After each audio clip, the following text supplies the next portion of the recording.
In this lesson, we're laying the groundwork by defining what an AI agent is and how it fundamentally differs from the AI chatbots you might already be familiar with.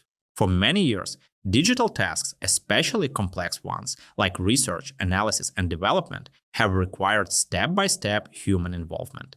Even with modern AI tools, the user typically prompts the system, gets a response, and then has to decide what to do next.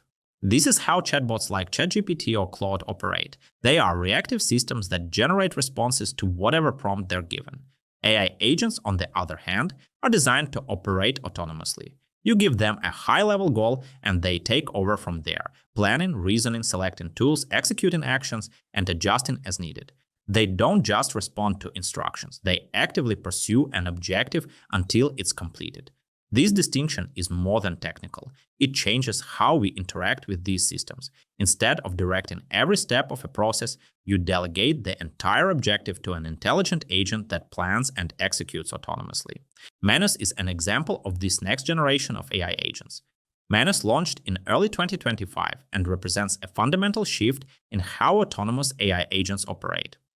Unlike chatbots, which primarily work within a text-based interface, Manus operates in a controlled computing environment with real tools: a Linux terminal, a web browser, a Python interpreter, and a file system.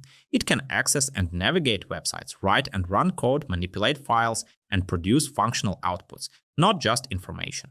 Its architecture is also different. Manus uses a system of coordinated agents, each specializing in a different function. A central agent manages the process, while others handle tasks like research, coding, or validating outputs. This structure allows for more complex workflows, handled in parallel and refined as the task progresses. Consider a practical example. If you ask a chatbot to analyze a company's financial performance, it might provide an outline of what steps to take. You'd still need to gather data, run the analysis, build visuals, and compile the report yourself. With Manus, that same request would trigger a full workflow. It would retrieve data from the web, run calculations using Python, generate visualizations, and even deploy a live dashboard. The difference isn't just in speed or output, it's in the role you play. With a chatbot, you remain the executor. With an agent, you become the delegator. This shift opens new possibilities for automating complex work.